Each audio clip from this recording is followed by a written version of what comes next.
This is your organizing agent, Evelyn Marie, and this is another episode of Becoming a PO, Becoming a Professional Organizer, Becoming a PO show.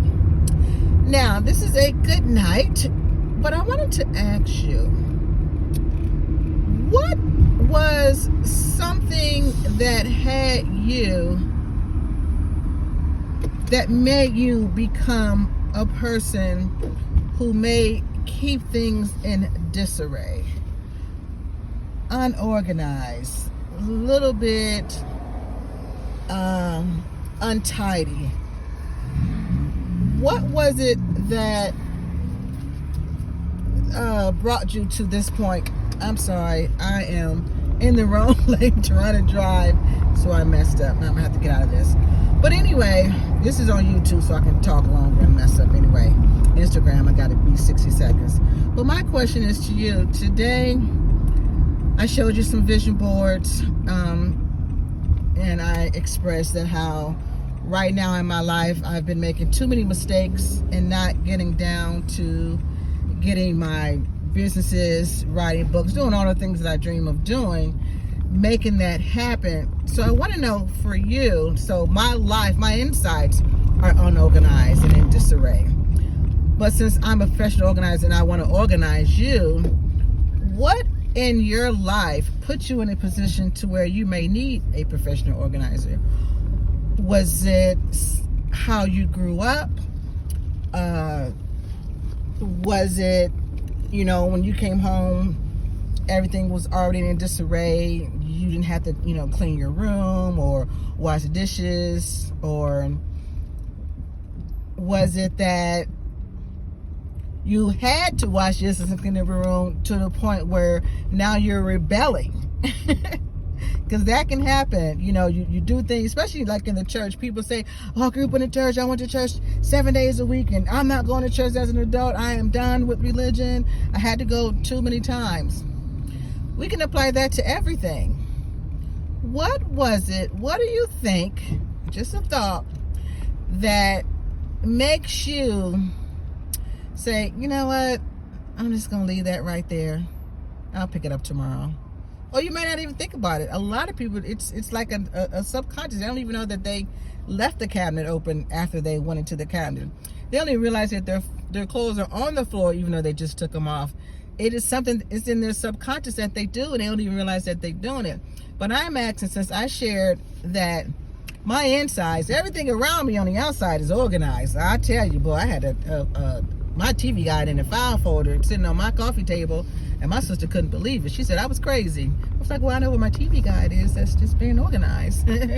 So what was it for you growing up? Because I believe everything starts, from growing up, of how we do things in our adult life.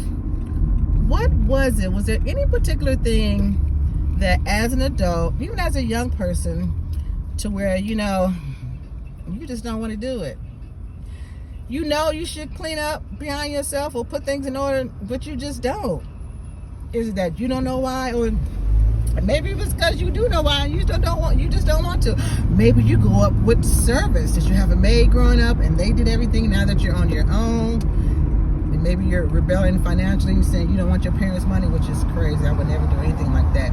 If I had parents who had money, I'd use their name, their money, everything I could. That's like a no-brainer for me. But some people are like, no, I want to do things on my own. Hell to the no. Anyway, think about it. Think about any time, or think about how you grew up. What was that setting like? I have a heart for kids that are in foster homes. My grandmother is a famous foster care mother. God bless her, Doris. She's 98 years old in Cleveland, Ohio. She won awards for taking care of foster kids, and I just have a big heart for them. Did you grow up in a home, that you was here 1 week, there 2 weeks, here and there, and no one taught you? Maybe your parents, your guardian didn't teach you, how to sort clothes, that you should make up your bed every day. I mean, it's a variety of things. I just want to get to know you just like I'm letting you get to know me. My insides are unorganized and your outsides are unorganized. So we're here, we're going to help each other. That's all I wanted to say. This is my good night video. Just think about it. What makes you unorganized? What was the tipping point that said, I'm not picking that up? Anywho, this is all in fun and love, nothing serious. I don't want to defend anyone that think that I'm saying something that's offensive, which I'm not. If you're thinking that way, then, you know, I'm old school, so I can't like explain every time I say something. It is what it is. We need to not live our life with internet terminology and internet meanings of things. This is, you know, how people talk. You can say things without it being some underlying meaning, and that's what you're going to get with me. I'm going to say it. I'm the nicest person in the world, but I'm going to say what I mean and mean when I say. And, you know, anywho, that just came to my thought, just in case somebody's like, why is she, you know, accusing me of being messy like that? See, that's not it. I can't be, you know, underlaying everything I say. But anyway, this is your organizing agent, Evelyn Marie. I'd rather be organizing you, but I'm saying goodnight, and I'm just leaving you with a thought that what were some of the things in your life experience that now, today, you can call me. You can go to my website, organizingagent.com, and book me if you're in Southern California. Or if you want to do it virtually, I'll just tell you what to do. So anyway, this is Organizing Agent Evelyn Marie. This is your goodnight episode of Becoming a PO show, becoming a professional organizer. I'd rather be organizing you. Instead, I'm about to go to bed. It's within an hour or so, to get up fresh and early in the morning to start my new day. All right, let's get it done.